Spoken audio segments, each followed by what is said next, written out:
Degree Net Podcast. Third Degree Net Podcast. Third Degree. Let's knock this mother out. Third Degree Net Podcast. Third Degree, the podcast, is brought to you by Soccer90.com. Shop Soccer90.com now, and as a listener of Third Degree, the podcast, you will get 20% off your order with code Third Degree. FC Dallas, national team gear, all the other teams around the league. I don't know why you'd want that stuff, but they have it. Clubs from Europe, other national teams. Use the code Third Degree, Soccer90.com. Get some stuff now. Well, hello there, FC Dallas Curious fan. Welcome to episode 197 of Third Degree, the podcast. Holy cow, we are 3 episodes away from 200. Believe it or not, we're going to have to do something special for that. Hint, hint, nudge, nudge. Yeah, I'm not sure. Okay. Let's start there. You heard him. He spoke up already, so let's introduce him first. You know him, you love him. Editor, founder, thirddegree.net, Buzz Carrick. Come in, Buzz. Hi, I know we had been talking about doing something special, but like my work time frame around that just went crazy. So, that's good. Good for me, but also bad for the idea of doing something special. So we're not going to have a big get-together party at some place? No, I don't think so, but it would have been fun, but that kind of is out the window. Wah, wah. Are we going to save it for episode 250? I don't know. We'll look into it as a concept. We'll see. Right. Okay. And then, of course, our friend all the way from Richardson, Dan Crooke. Howdy, Dan. Born and raised. Howdy. Would you feel like a different human being if you were born and raised in Richardson versus England? Yes. Yeah, I'd probably just never leave the Richardson Square Mall earlier and wonder, what the fuck am I doing with my life? Okay. All right. I'm glad you've thought that out.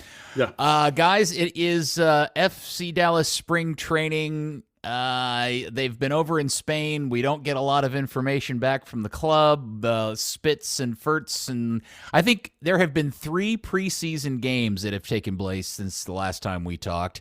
And I'm fairly certain we've gotten more information out of one spring training game and just pick any random previous preseason than all of the stuff that we've gotten out of these 3 games in the last week. Am I correct in that? Yeah, I mean, that's what Coach said, was that they were one reason why he wanted to go. One of the reasons, not all, but one of the reasons why he wanted to go over there was that he could work on things in private where people couldn't see stuff. You know, and there were so secret. Yeah, I don't know. There's streams of this game that could be bought today for $12, like the first one was, and I don't know anyone that bought it. Frankly, the way they've been mixing up lineups and even doing crazy things like subbing guys 30 minutes into the game in order to make different combinations of potential starters, and it's really difficult to suss out very much from any of these 3 games when all we know about is the scoreline and these formation. Well, not even formations, just a list of names. On the upside, 3 relatively good defensive games. It appears, only allowed 1 goal, and I think that was against mostly reserves at that point in the game. But then on the other side, only scored 1 goal. Scored 2 goals, but only won 1 game. So of the games so far this season, we're not seeing a lot of offense. But to be fair, that's usually how that works. Individual offense is instinctive, but team offense is hard and takes a lot more work, whereas team defense tends to flow relatively well, because the other team's offense will be bad, because they're in their spring mode also. So it hasn't been super telling. We try and draw what we can from it. Hopefully we'll get more before we get into the season. But to be honest, there's not a lot. There's only a couple of question marks on this team, really. So there's not a lot up for debate, to be fair. Yeah, preseason games aren't very interesting in general, even when you do have a bunch of access to them, because there's so many different pieces of the puzzle that are being moved about. There's very little you can tell from them. And I'm not even sure you can tell much about the status of the team, even based on the teams we're playing. I saw one picture from the last game that took place, and I believe it took place, overnight or while we were all sleeping Thursday morning, right? Against Hammarby? Yeah, that was this morning, yeah. Did they play against Hammarby's U16 team? It was mostly kids in reserves, young players. I mean, some of these other teams are not necessarily rolling out their first teams either. Yeah. So, this is the first game Dallas has won So, hey, that's awesome. But then you find out that it was all a bunch of kids wearing 30 and 40 jerseys from the bottom of their roster. And so then you're not so excited. So, but Yeah. without seeing it, this is always the case. You don't know what you're getting. It's bad enough when you're here and you're playing San Antonio's and Houston Doses and things like that. These are at least better than that. But, again, it's so hard to know without being able to see it. It's hard to know what the value was. And the tapas. I'm sure the other reason why Nico went home is because he wanted to have some tapas. And some golf. Yes. Yeah. All right. So in the course of all this time, the 3 games, the team went 1-1-1. They lost. They tied Malmo 0-0. Oh no, I take that back. Oh, yeah. They went 1-0-2. Yep. They tied Malmo. They tied Jeonbuk Hyundai. Or Jeonbuk Hyundai, and beat Hammarby. So 1 win, no losses, 2 draws. Dan, did you pay attention at all to any of this and have any takeaways from those results? Nah, my feeling on pre-season's always this. So anecdotally, the team I used to work for back home, we went undefeated in pre-season 1 year. We got relegated. We got beaten every single preseason. Another year, got promoted. Really? Yeah. Which team was that? Means nothing. It means plenty for fitness. That was Dunstable Town. It was, semi-pro in England. But, preseason's just fitness. It's not, it's nothing that, and combinations and all the parts that you eventually put together in your first game. It's not anything that's a reflection of how your season's going to look. Buzz, is anybody? Do you have any sense that anybody has stood out, or there's a previously unknown or rookie player, new signee, academy kid showed up and wowed everyone? Well, the young player that has played the most is Nolan Norris, but then he's a left center back, which is somewhat rare and harder to find. So there isn't really depth at that position. All the other center backs on the team all play natively on the right. One thing I thought we might see would be a little more of Ibiaga or Tafari, either one at left center back, and that really hasn't happened very much that I've been able to tell from the combinations. It's hard to say, even from the starting lineups, who has a nod. Technically, Farfan started all 3 games. Martinez started 2 of 3 with Norris in the middle. But then, as I mentioned, there's games where people have played 30 minutes and been lifted. So he's obviously working combinations of center backs still. Tuamasi had a little bit of a knock, I think. So maybe he was missing a game or 2 because Giovanni got 2 and Tuamasi got 1 start. But again, what are those starts worth when you have people flopping in and out all the time? The only things really noteworthy were that Leggett hardly played at all that I can remember from any of the substitutions. He also has some kind of small little knock. He's still training because they show pictures of him training. They just haven't played him in games. And then other than the injury to Tariq Scott, really, the other only position we're really concerned about is Cerrillo and Facundo. And it's hard to tell which guy has got the leg up there based on the amount of times guys are getting subbed after 30 minutes and subbed back in and all kinds of weird stuff. So, to be honest, there's very little to draw from any of it. Not the answer you wanted, I know. Well, sometimes it's difficult. The other day you went on a rant about how different this preseason was after last preseason sucking so bad. But I'm not sure I'm even less contented with how this preseason's gone, just based on the fact that we don't know anything, right? Well, at least last season you got to watch the games. Informational drought for us stinks, I grant you. And the way this coach is altering all the combinations is kind of interesting, but it's impossible to draw information from it because he's doing that, not being able to see them as a drought. But in terms of its pure value to the team, I still think it's a really, really good preseason because of these unknown nature of these teams, because of the fact that, that he could, go up against teams he's never seen and make the team try to do things that they've never done before against teams they've never seen before. That's phenomenal pressure on the soccer brain, making you learn and adapt, and that's how you get better. So in terms of the team, in terms of how it helps the season, I love it. In terms of our ability to talk about it, it sucks. Maybe there's a fantastic new attack-minded formation that they're going to roll out, like a 2 a 2-3-5 or something like that. They're going to throw all their wingers and whatever one or two forwards they have and all their center midfielders on the field and just stick two of their center backs back there. Yeah, based on the personnel that they have announced through Twitter or articles, it looks like it's straight 4-3-3 still. But one of the concepts that Nico talked to me about for this season, they tried to implement it some last year, but they want to be able to on the fly switch in and out of shapes and formations and tactical blocks. And that, of course, is impossible to know because they're not going to talk about that in any of the articles. And we're barely getting who scored and who played, let alone stuff like that. So hopefully they're doing some of that stuff because that's a way that this team could be better, is to be able to make those tactical adjustments on the fly. So hopefully they're doing that. Again, can't see it, so we don't know. Okay. Well, anybody else? Have you heard of anybody just blowing it and surprisingly looking poor? Well, the one guy, I don't know that I want to say he's looking poor, but we've seen very, very little of Corsa, who's the new center back from, is it Croatia, Dan? Is that where he was? From Arlington originally, but he's been playing in Croatia. He got in, shortly before they left, and based on the sheets and stuff, he's hardly played. So that's not a real good sign necessarily when you're signing a guy who you would like to be in the rotation at some level. And he's not in there. So that's a little concerning. It's been interesting to watch them try and figure out what to do with Emberley, who's the number one draft pick, not number one overall, first round draft pick. Again, there's this log jam at right back because you have Smith there also, Colin Smith. So we haven't seen a whole lot of him either, or Smith for that matter. So it's going to be some questions have to be answered still. And one of the big ones is if that kid's going to make it because, it's weird that they picked Emberley potentially to convert him to right back. And he's in the mix with Colin Smith as the third or fourth right back. So that's, you'd have to think to yourself coming in, maybe that's more for North Texas. But then Tariq Scott got hurt, and our guess looking at it is something pretty major. So he's basically done for the year, more than likely.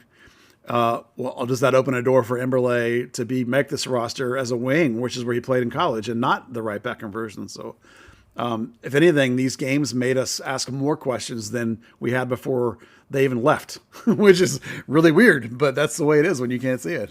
Yeah, we probably should take a minute to at least explain what happened with Tariq Scott. I saw somebody posted the video clip of the incident, and your knee's not supposed to go in that direction. No. And Coach Nico Estevez gave us an update on one of the conference calls, and he said that they did an MRI and they did some diagnosis over there in Spain, but that the doctors who would be doing the treatment back here in the States wanted to do more tests. So basically, they had a pretty good diagnosis, but they wanted to get more of an official diagnosis before they actually say what it is and decide what the treatment's going to be. I mean, our pure conjecture is going to be some level of surgery based on the video we're watching. We're all have our fingers crossed that it's just some sort of strain rather than it's a complete tear, or that it's just meniscus and not ACL. We'll find out when they announce it. But, all those things are months, if not a year. So obviously, good vibes for the kid. Hope it's the best news possible. But I'm not holding my breath that it's not pretty bad news for him, in terms of this season at the very least.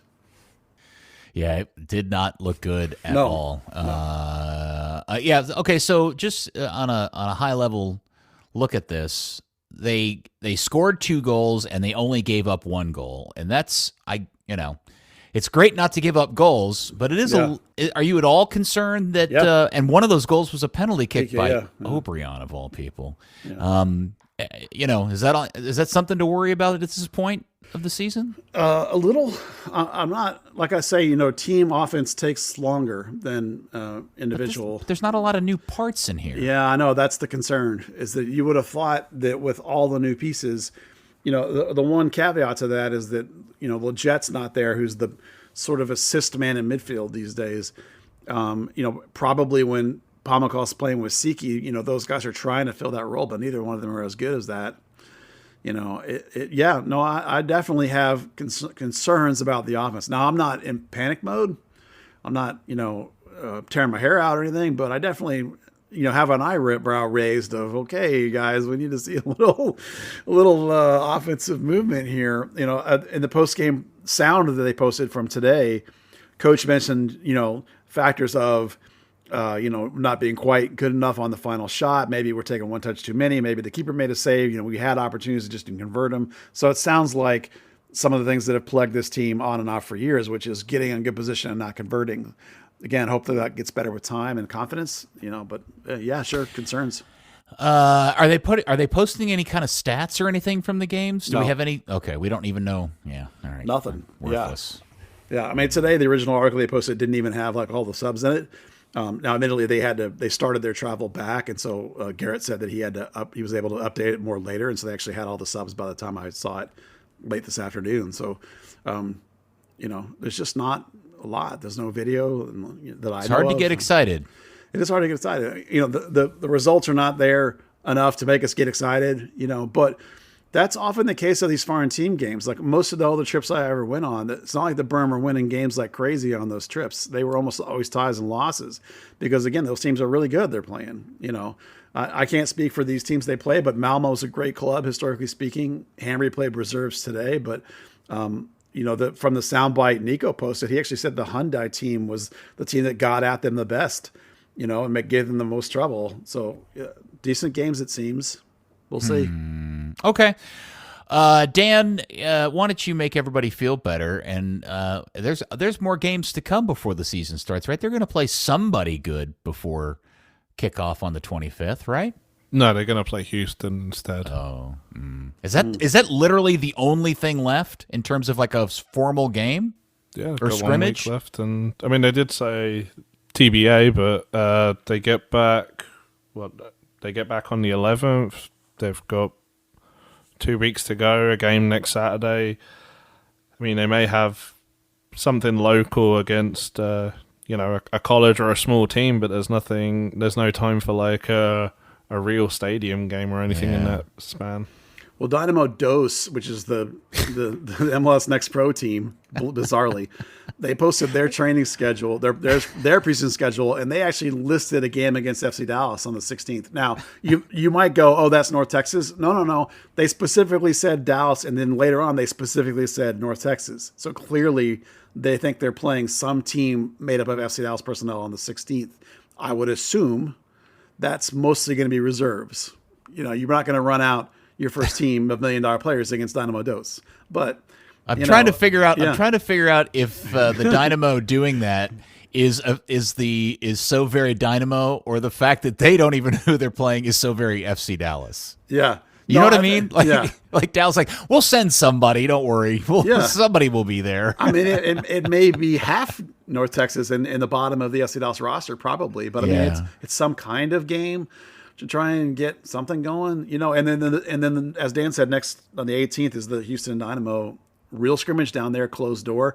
I have, however, heard through the grapevine that Apple, the people that do the Apple TV games, are going to do that game.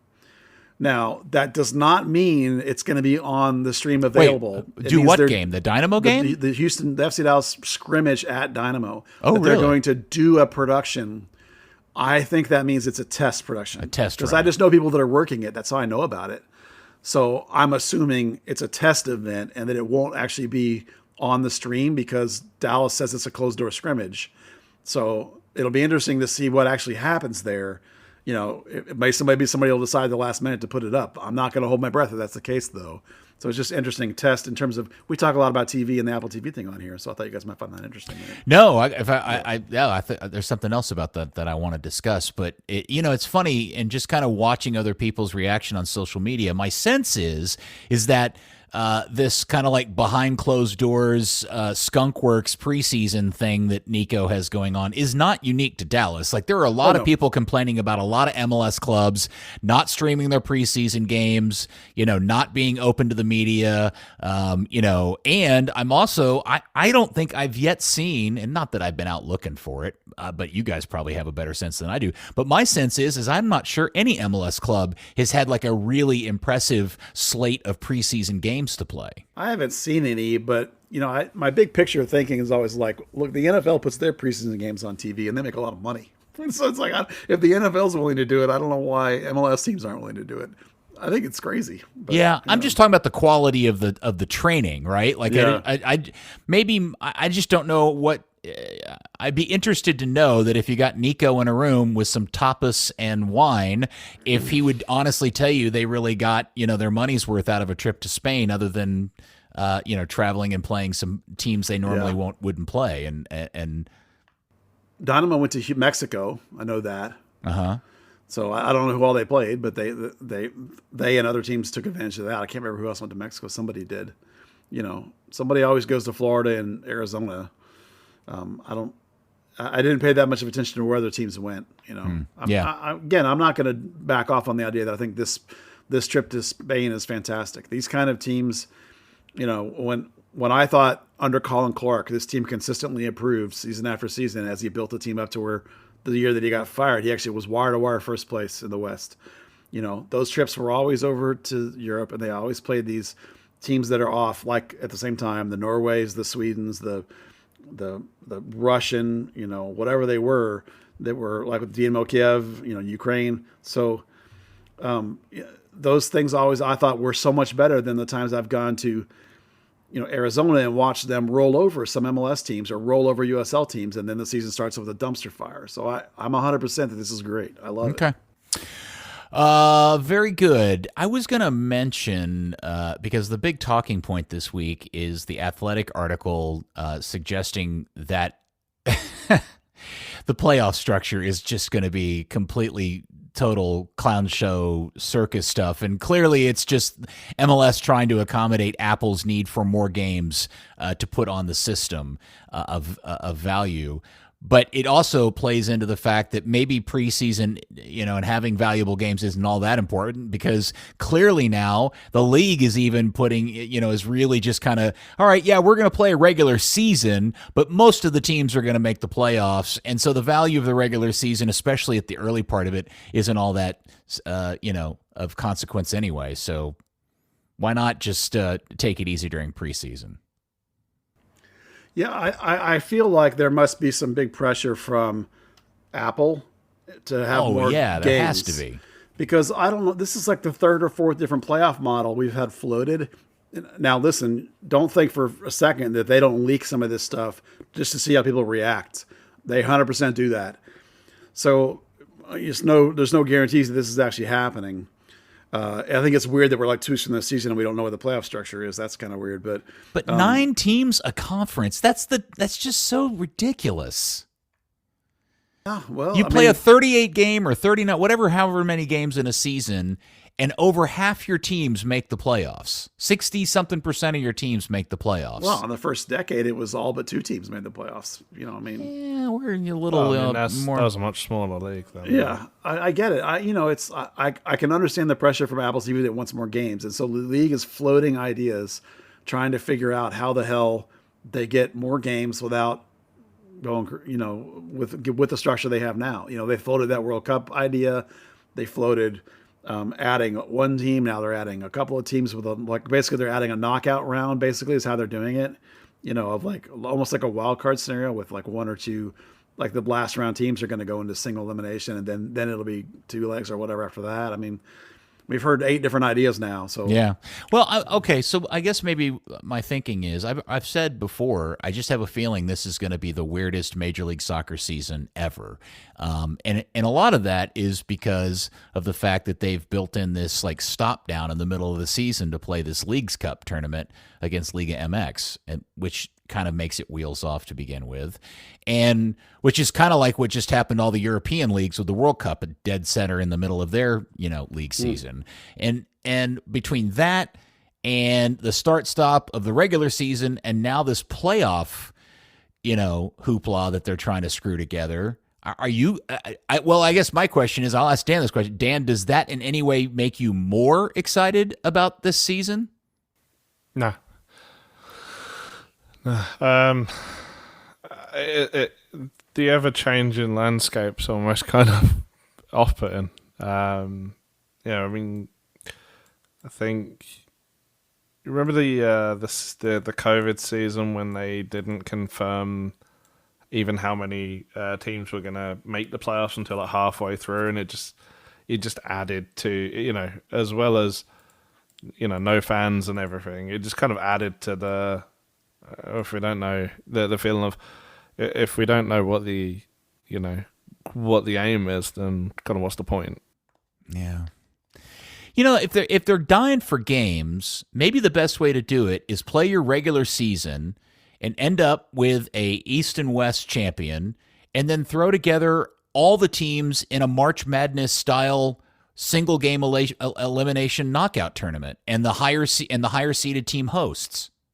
I appreciate Peter that you just came up with plan number 10 for a playoff model. Well, I'm trying to think of something that actually would excite me, right? Yeah. Like 9 teams each playing a 3-game series just sounds like a total ass whip, because the next thing that we're going to get, Buzz, that is going to be complicated is how are they going to handle this? Is it going to be aggregate? Is it going to be away goals again? How are they going to handle this time? Well, I think it's 9 teams on each side not to play 3-game series. It's like the 8 and 9 are going to play a knockout game, and then you get 8 in for double, for 3-game eliminations, right?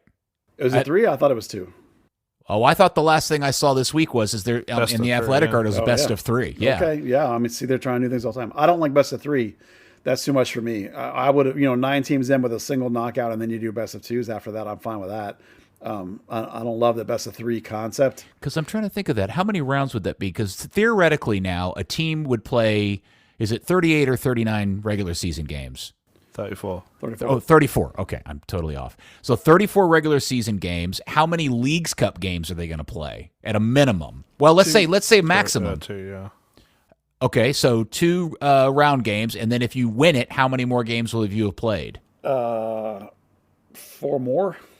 Okay, so that's 6. So now we're up to 40 games. All right, so let's say you go in as the number 9 seed. You play 1 game there, and now you're going to play how many rounds of best of 3 before the final? It could be 4 total, right? Because you'd go from 8 to 4 to 2, and then a championship. Okay, so 3. Okay, so in theory, you could play 1. You could play 10 more, 11 more games. So you may end up playing a 51-game season at a maximum Plus amount. Open Cup. Plus Open Cup. Or if you're LAFC, you're in the CONCACAF Champions League. Yeah. It's complicated. Yeah. It just, like I said, that's why I'm saying if MLS needs to do something, they should just structure it so everybody gets to participate in some sort of madcap winner-take-all kind of thing after the regular season. Give some sort of value to the regular season, which is you hire the seed, you get to host a game, right? You get, and the higher seed you are, the more games you get to host as long as you continue to win. Well, there's some battle happening between different pressures. One of the pressures is Apple TV wants more games that are, quote, playoffs. One of the pressures is, owners want more teams in because they want to be able to say their team made the playoffs. And then the last pressure is that the better teams don't want to have as much randomness. They want the better teams to win. So, and the league probably does too. So you get the best final that you can get, and make your league look good with quality games at the end. So it's a complicated problem, from a sport that usually doesn't even have playoffs other than, a promotion playoffs, but they don't have playoffs for championships most places. So, it's weird across the board. I think there's one untold factor in the Leagues Cup idea is that it actually splits the season into an open and a close, and it makes the season more closely aligned with the European calendar. It pushes more towards a winter league by moving the league forward in the front and back in the back and putting a gap in the summer so that you have a gap in the summer when the European leagues have their gap in terms of transfers and that kind of thing. So, there's all these pressures on the schedule. All these pressures come from different places. And you end up with the league still trying to figure out who it is and how to run to its best, attribution. I don't know. Just with that change, the Apple TV change, and everything else, how this season plays out and the level of real interest outside of the core audience, I think is really something to keep an eye on for this season. Dan, as a traditionalist you're not a traditionalist per se, but as a person who's from a place where the leagues are much more traditional in structure, does this kind of thing make it feel weird to you or make it feel less legitimate somehow? So dicking around with the playoffs every year without fail, absolutely. The thing that kind of blows my mind is, we know they're never going to have a balanced schedule because they don't own the trophy that you get for winning the balanced schedule. Right, look at the Football League, right? 24 teams, that's 46 games each. And you've got MLS where it's 29 teams, 34 games. So I did a bit of quick math while you were talking. Messing around with the playoffs, okay, great. You get an extra maybe 8 games. If they upped the regular season, you up it to 46 games in line with what the Football League does. That's 348 extra games. That's your TV. That you can guarantee Seattle and Portland play 3 times. You can guarantee Atlanta and LAFC or whatever else you kind of want to do. Instead, you may end up with a conference championship that's Dallas versus Colorado that no one's going to watch. Yeah, true. It's pretty simple, right? Yeah. Yeah, no, but I don't feel like they're helping themselves in any way. No. They're just making it worse. And again, they're making it worse because they've committed to a broadcast partner that had, paid a ton of money for this thing and probably has very high expectations, which differ from what the fan base probably really would like to see as a product. Yeah, I would hope, fingers crossed here, that because the new deal is a long-running one, that once they get this idea firmed up here, for this season and try this structure out for this season, that they feel comfortable with it and we get it for 10 years, as long as the Apple deal lasts. I'm not optimistic of that because after season 1, Apple will be like, hey, we like this, we didn't like that. Let's change this, let's change that. But in the meantime, I'm actually expecting them to come out in the end and not change the playoffs. I think all these ideas are being floated as long-term discussion points to see how people react to them conceptually. And I don't mean just fans. I mean clubs and players. This is how you get it out to see how the vibe comes back. You lay some groundwork for maybe you're going to do something different here and there. This short of notice, I'd be shocked actually if they change it for this year because the season's, again, 2 weeks away. This ain't COVID anymore. In the COVID time, everybody understood you were changing it on the fly. Now you can't do that. You can't change it on the fly. I just really hope that they learn from basketball and hockey and baseball that making the regular season pointless doesn't work. Yeah. That extending the playoffs so it's just more games for the sake of it doesn't really do anything for you. People are only going to go, okay, well, great, I'll just pay attention to the conference championship, the championship, and absolutely nothing else. It just, the problem is we're you're 27 into this, and it's frustrating that the people that run the league continue to do these types of things that make it still feel like very much a work in progress. This is all the kind of, well, it reminds me of MLS version 1.0 where they were just constantly, reconfiguring how the thing was going to work. And now here we are all these years, we're literally a generation into this thing plus, and we still on a year-to-year basis go into the season not even knowing how the playoffs are structured. I mean, here we're a few weeks away from the start of the season. Is there any doubt that the odds are that we will not know definitively the structure of the playoffs and how it will be run and the rules behind it by the time the first game starts on the 25th? Oh, yeah, there's no way. I don't think we will. Yeah, and I just find that ridiculous. Because even once they sort of iron out a format, they would have to go back to the competition committee and get their approval. And that's not easy to do. Those guys don't get together very often. I mean, that's owners getting together. Yeah. And then debating it. Take presentation from the league. Here's what we want to do. Competition committee, approval of that. Then we go to the owners for a vote. I mean, this is not something that happens easily, changing the structure of your league. That's why I think it's not going to happen. Yeah, well, it's frustrating because for a league that's constantly trying to, sitting around with sad eye, wishing people respected it more and gave it more respect, it's all this kind of damage they do to themselves with these just ridiculous. It's frustrating. It really is. I like the idea they're going to go into a playoff structure with best of 3. that makes me less enthusiastic about the season because I remember how awful best of 3 was the last time they did. Yeah, it's bad. I don't like it at all. It's no good. Yeah, it's very strange. It's Peter. It's something we found for a long time now. You and I. I'm pretty sure we've discussed this before. It's that every 5 or 6 years, enough people leave MLS that you get this new group of people that are like, "Oh, I've got the fix," and you're like, "Dude, we did that already." Yes, or they're like, "Hey, this is the first time this is ever happening." No, it's not. It's happened a bunch. It just hasn't happened while you've been here.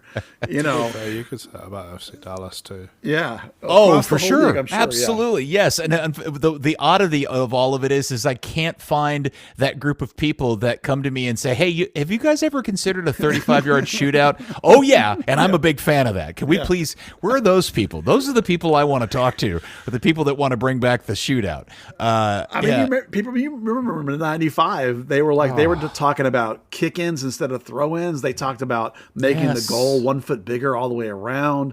They floated a whole bunch of ideas. Before the start of the their initial season. It's like, yes, if you've thought of it like, oh, I've got a way to fix soccer. I've always yelled at people, stop trying to fix soccer. It's a worldwide game. It's fine. It doesn't need fixing. Funny enough, like the 1 foot bigger goal proposal, the anniversary of that was yesterday or the day before. Oh, perfect timing. Yeah. What do you mean the anniversary of it? Like when it was officially proposed. Was it officially for MLS or just somewhere around the world? MLS asked FIFA. Give me 2 secs. I remember it being part of the MLS talk. I didn't know if maybe it had been discussed somewhere in the world long before that, and that's where it came from. No. MLS proposed it. I found I can't remember if it was Steve or Tilo did an article on it. I was kind of looking through newspaper archives one day and happened to stumble across it. Yeah. That was probably a Doug Logan special. Doug Logan's the first commissioner of MLS, if anyone doesn't know that. And yes. He was not a soccer guy, so he had all kinds of crazy ideas to try and fix soccer and make it work, and I wanted to punch him in the face because it's like, you don't need to fix the game. The game's the number 1 game in the world. It doesn't need fixing. It's like, just play it, Buzz, do you remember the fantastic original MLS rumor fake made up identity, not Doug Logan? Yeah, that's so good. Where did not Doug Logan appear? Was it just like in the big soccer boards? I don't remember. God, that's a long time ago. Was it a blog? I can't remember. I don't remember. Well, there was also the an MLS anonymous guy that worked for the league office that did stuff for a bit. There were a couple of those. But where did those get posted? On a blog, I think. Just on an okay. Yeah, back when people did blogs, it was like thing. Hell, it's probably still out there somewhere. Back in my day, we did something called a blog. Yeah, no, there was a dude other than the Logan guy. There was a dude that worked in the league office that would do that anonymously until he got caught. Finally, yeah, I remember that. Yeah. For the first couple of years. It was so great, Dan. Back in the day, like the rumor mongering and all of that stuff was just so awesome. Just spilling the dirt would come out. Nobody would know who it was, and it was such a small community. Most of the time, whatever got turned out was actually true, and the more wild the rumor was, the odds were is the more true it probably was. My favorite early blog, Peter, if you remember, was Paul Gaffer's pants. With the guy that had gotten a hold of Paul Gaffer's keeper pants and like carried them around from venue to venue and took pictures of them like in the stands at games. Right. I forgot about that. It's one of my favorites, early ones. Yeah, that was pretty great. Very, very funny. Yeah. All right. Well, this is pretty slow episode. This 197. We're saving it all up for episode 200. That's well, actually, I want to play a game called Fun with Salaries. Oh, hold on, everybody. It's time now. Brought to you by Soccer90.com. Worldwide sensational, fun-filled podcast game. Fun with Salaries with Buzz Carrick. Yeah, I was really struck with when I was looking at salaries by position recently for FC Dallas. And I was really struck by the fact that the front line now for FC Dallas all get paid $1 million. Velasco, Ferreira, and Areola all make over $1 million. And that was true last year. So these are all last year's numbers because we don't have the new year numbers this year. We have come so far. Yeah, and Leget's was on $900K. Now we know he got a new deal. And my assumption is that probably lowered that number a little bit to get extra years. That's my guess because he's coming into his 30s. But he was on 900. Pomykal was on 770, but he just got a new deal too. And that deal takes him to his 26, so it probably went up. So it's entirely possible that you're looking at a front five that all make, give or take, $1 million a year. That blows my mind. All right, so let's just put this into perspective for people that are relatively new to the team. Who was the first player that we think we know who was getting $1 million salary? I believe it was Mauro Diaz. For Dallas. Mauro Diaz, I think. Wasn't it? See, I don't even think it was Diaz. I thought it was somebody else. Well, he was almost there. He was like at 900K. But Diaz was about to hit it on the season he was traded. Was it Blas? Pareso was too. I don't think Blas ever got that. There was some player, maybe it was Graze. Somebody was the first player. My point being is the first player to make $1 million in salary for FC Dallas is a lot more recently than you probably realize it is. Yeah.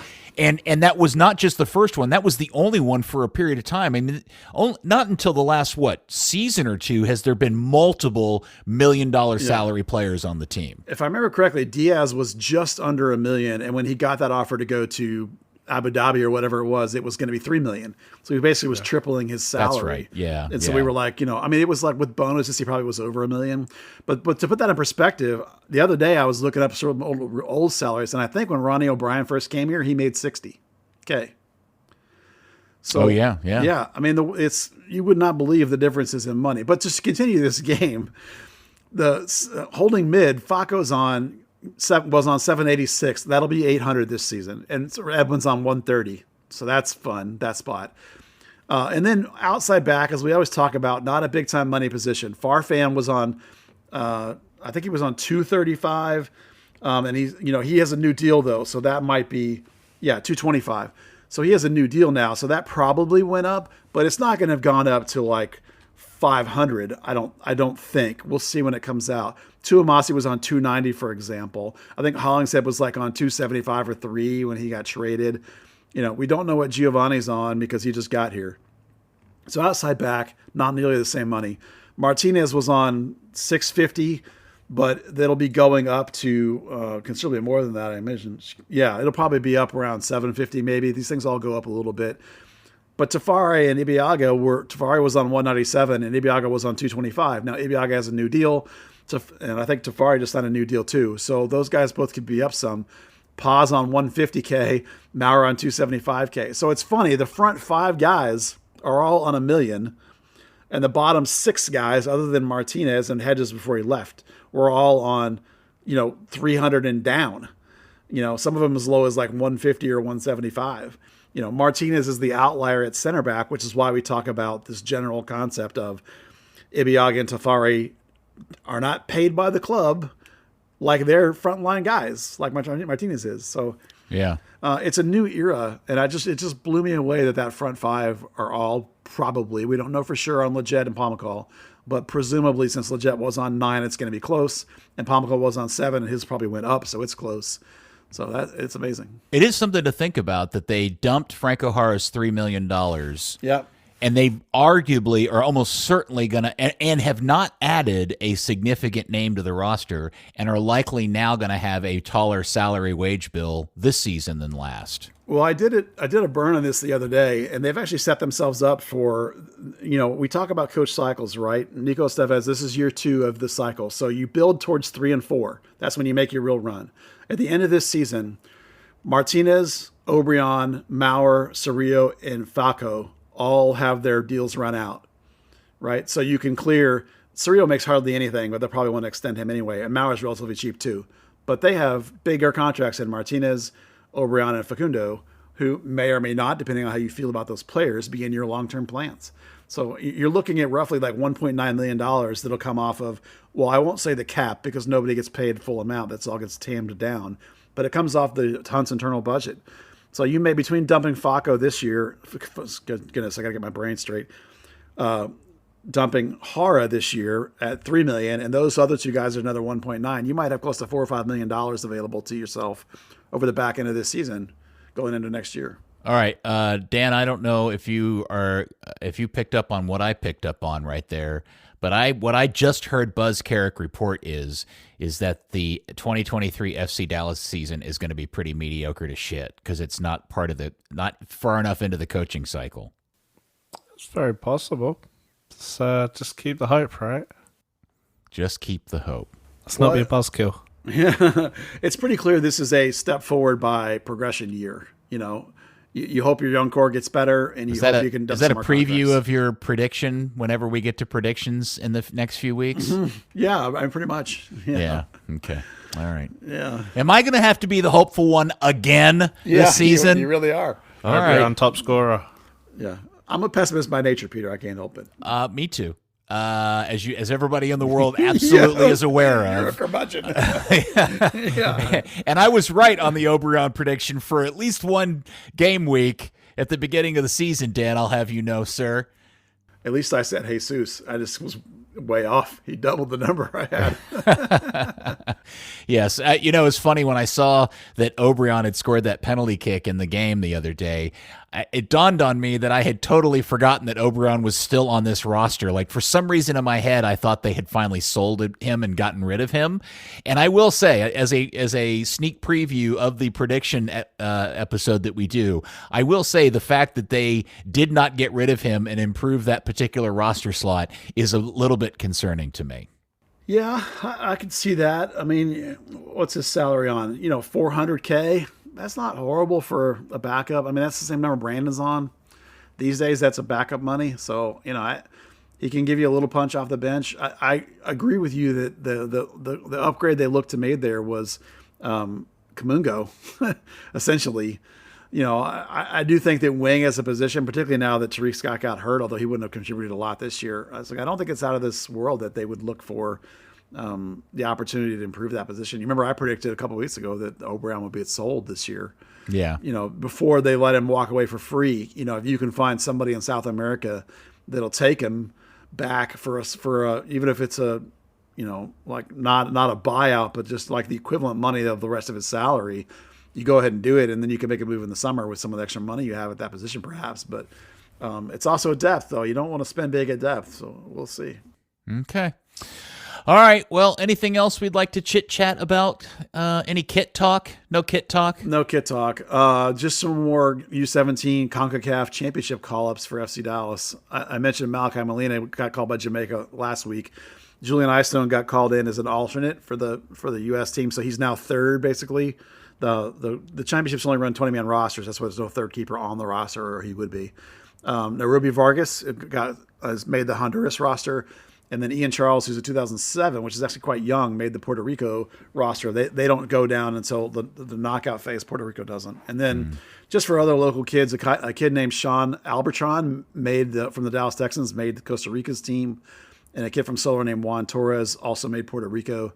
And on the ladies' side, the FC Dallas forward Jaden Thomas, Solar forward Emery Adams, and Dallas Texans defender Tabitha Sine, S-I-N-E, Sine, have been called into the U17s for a trip to go to England and play a couple games. So credit and shout out to all those young local Dallas kids that are playing in the CONCACAF and going to England with the ladies. Dallas ballers, for sure. Right, congrats to them. A couple more.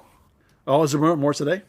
Under 23 women's, Lexi Massimo and Trinity Byers from Solar and UT. Yeah, yeah. It's crazy, you think about all of that, and in the last couple of weeks, we've gotten to see Chris Richards and Weston McKennie playing in the Premier League, against both of which got to play against my team recently. And I just, to see those guys, now more so Weston than Chris, be DFW kids playing at that level these days, I can't get enough of that. I just think it's fantastic. And yes, Dan, I just want to make sure everybody heard this. Weston McKennie. Fat.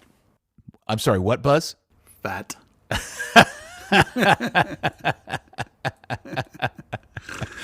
He does. You saw the pictures, dude. He's fat. Well, did you see the picture where they were from his physical with his shirt off?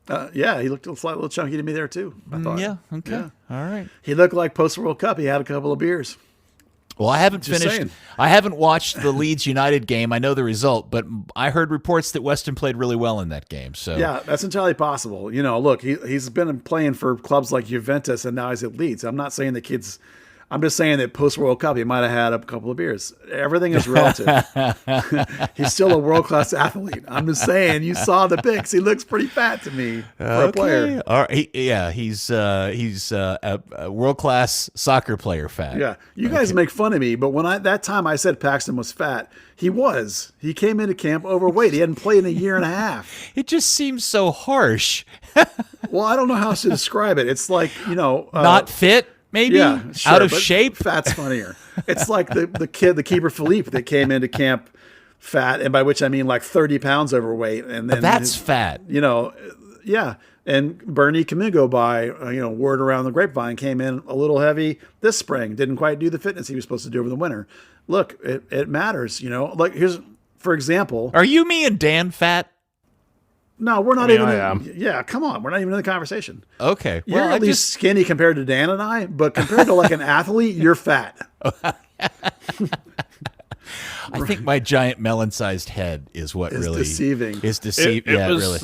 It was the podcast when you described Paxton as morbidly obese. That was probably the Yeah, line. right. I mean, I'm talking about the difference between like 10% body fat and like 15% body fat or 12%. It's like that matters when you're a professional athlete.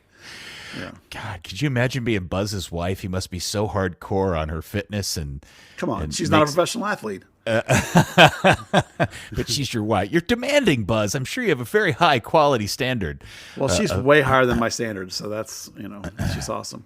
I do want to point out one more thing that I have noticed, and I don't know what it means, but Iwatu Amasi was sick when camp started, and so he goes a week late for getting into fitness. And I've been told he had COVID, and you know how COVID can affect you, even Yep. when you get over it. And then when he was over in Spain, he had some sort of knock, I believe.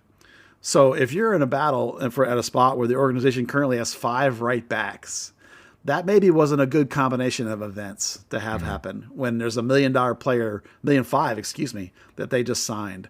So I'm not saying anything's happening. I just am going to keep my eyes on Iwatu Amasi in that position. And they've got a draft pick they drafted in that spot. They've got a kid, a homegrown they got in that spot. They got a guy loaned to North Texas I in know. that spot. All right, hold on a It's second. like- You know what's working in their favor, though? What's that? Track record. Yeah. And how many different people has FC Dallas bought and sold or brought in to play that position that have absolutely sucked when they showed up? Yeah. I mean, even in my Nanu opinion, being the last one. Yeah, I mean, my opinion, Tuamase has turned himself into a solid contributing MLS level right side, right up, right back. He's not a world breaker. He's not an all-star. Sometimes you just need a guy. He's a guy. He does a good job. I'm just saying that like those combinations in the preseason is not good when the team's buying guys to try in that spot. That's what I'm saying. here's how forgettable it's been. Who is the player that was the bring in prior to Nanu? You mean other than Brian Reynolds and Reggie Cannon? Right. Grana. Oh yeah, Grana. That's what I was going to say. Right. And I don't remember if Grana was any good. He was good was for decent. a season. Okay. All right. He was an MLS All-Star. Was A he puzzling really? one, but- Well, then shut my mouth. The season they went for it in the Champions League and signed all those veterans in 2017. Yeah. And then when they got eliminated, the team created over the back half of the season. He turned to crap over that season. Oh, that's Season right. before and maybe the first half of that season he was good. Okay. All right. Well, very good. All right. Now I'm going to ask you anything else you want to discuss. I can't think of anything, and the fact that we actually got close to an hour without really having any games to talk about is pretty good, actually. I will throw in Kit Talk. I saw the mock-up of the Seattle Bruce Lee themed jersey, and yeah. I do think that looks kind of cool. Does look good. It's not going to look like that. What do you Dan, mean? stop ruining What do you my mean? parade. Not like I look like that. There's a promotional image, like a really blurry promotional photo that shows it, and what 30 Headlines did was, it was cool, but the real one's gonna be better. It's like the dragon's way darker. Okay. Do you, wait? Are we while we're doing this? Since I instigated Kit Talk, what is everybody's reaction to the mock-up that we've seen now of the DC United Cherry Blossom jersey? I mean, that wasn't a mock-up. That was a big photo of it. Okay, fair enough. I really like it, actually. I mean, listen, I'm not a white jersey guy, but that's how you do it. You mix in a little thing like that. I think my one complaint was that the cuffs and the collar should have stayed red so that the kit would have still been a DC kit and just had the pink flowers on it, rather than making the whole thing a Miami kit where it's white, black, and pink. Makes sense? I mean, it's cherry blossoms. This is DC as DC gets. I know, but the color of the team is black and red. So, like, you keep it a black and a white with red and black trim and then have pink flowers rather than, like, because by putting pink trim on it, when you see it without a logo, to me, it screams Miami color scheme. I'm always about the color schemes, Dan. You know that. I want to see the shirt because I'm not convinced the design pops out well enough to really identify it as cherry blossoms. I'd hope it does more so. And for whatever reason, whether it's Adidas or it's a FIFA thing, getting 4 colors on a football shirt is like people just don't do it. Yeah. I guess that's true. Have you guys all seen the early release of the Austin UPC barcode jersey they're getting this year? Yeah. It's whatever. It's green and black stripes. That's fine. Okay. But it's like UPC barcode, like different sizes and everything. It'll be and interesting thicknesses. to see the finished one. Right. The Scotland jersey is amazing. Yes, I've seen you throw it here in the group chat. Is this an actual official new thing? Yeah. Oh, boy, that is nice. 150th anniversary. Yeah, that's classic. A gorgeous jersey. That is a beautiful jersey. Lovely. Okay. All right, guys. Well, anything else? No. Okay. Very good. You don't want to talk about Chinese spy balloons or anything like that?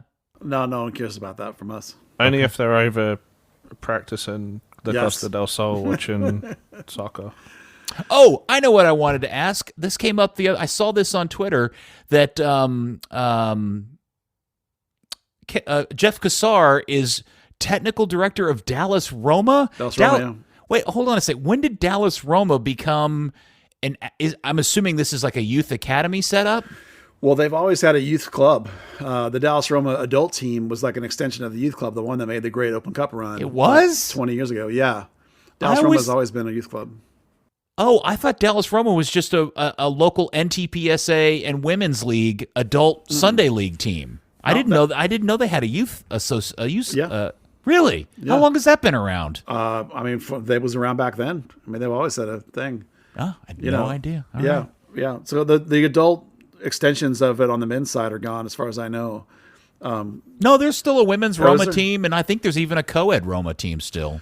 Yeah, a lot of I mean, those same that's what I said, players, men's. actually. Yeah. Yeah, but the youth club is still there. Yeah, and Cassaro is going to be their technical director. So good for him. And he's moving back to Dallas. Does that mean he's going to hitch He's up been and here. steal another one of our hots He's like been he did here. the first time he? Oh, he has. Yeah. Oh, I didn't know that. I thought he was still. I didn't know he lived back in Dallas again. No, he has a restaurant over called Sideways over in by the lake on East House. And then he would occasionally get called in for goalkeeper camps. Like when Jason runs youth national teams, he would hire Jeff as his goalkeeper coach. Really? He would go and do that. But he's lived here for a while. So, yeah. Now I got to find out more about this restaurant. I had no idea he had a restaurant. Sideways. It's a barbecue place / venue, like right on the edge of the water, I think. It's over At White Rock Lake? Yeah, on the east side of it. Huh. All right. Yeah. I'll have to go check that out. Yeah. The Degree the podcast has been brought to you by Soccer90.com. Shop Soccer90.com. Use code Third Degree. Get 20% off all your FC Dallas, U.S. Men's National Team, international gear. They've got everything. All the stuff from around the world, around the league, even North Texas Soccer Club. Get your stuff. Soccer90.com. Use code Third Degree. 20% off. Very good. Okay. Thank you, Dan. It's good speaking with you, my friend. Thanks, buddy. Hey, when's the Dallas kit mock-up coming? Next few days. Okay. All right. Everybody's waiting with bated breath, sir. Hop to it. Yeah, I'll think about it. Okay. Buzz, thank you very much, sir. Oh, thanks you. And a quick shout out, if you're into Academy stuff, I did a thing this last weekend on them, so go read that on the website. That is thirddegree.net. Thank you, FC Dallas Curious fans. We'll speak to you next week on another episode of Third Degree, the podcast. Don't forget to do the Patreon thing. It's worth it. Third Degree, the Third Degree Net Podcast. Third Degree, the Third Degree Net Podcast. Third Degree, the Third Degree Net Podcast. Third Degree. Third Degree Net Podcast.